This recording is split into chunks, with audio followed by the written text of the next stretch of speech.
என்ன பாத்துருக்கு எந்திரி போலாம். எங்க என் அப்பா மாத்திரை போடணும். இவ வருவலா மாட்டாளா? எங்க அப்பா தான் நீங்க வந்து நிக்கிறேன். நான் வரேன். உங்களுக்காக இல்ல, மாமாவுக்காக வரேன்.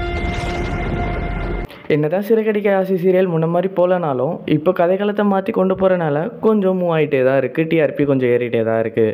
அது மட்டும் இல்லாமல் இப்போ வர பிரச்சனைகள்லாம் எந்தெந்த அளவு போகும் அப்படின்ற மாதிரி தான் யோசிக்க வைக்கிறாங்க. ஆனால் இப்போ இருக்கிற பிரச்சனையில் ஒரு புதிய அப்டேட்டாக என்ன வந்திருக்குன்னா, மீனா ப்ரெக்னென்ட் ஆக போகிறாங்க அப்படின்ட்டு ஒரு நியூஸ் பரவிட்டு வருது.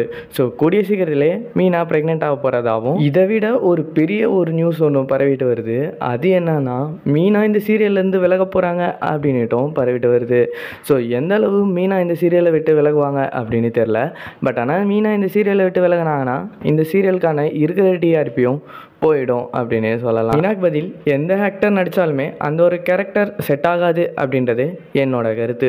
உங்களோட கருத்து என்ன அப்படின்றத மறக்காமல் கமெண்ட் பண்ணுங்கள். அது மட்டும் இல்லாமல் முத்தும் மீனாவும் எப்போ ஒன்று சேருவாங்க அப்படின்றது கொஞ்ச நாள் தள்ளி போட ஒரு வேண்டிய விஷயமாக தான் இருக்கும்.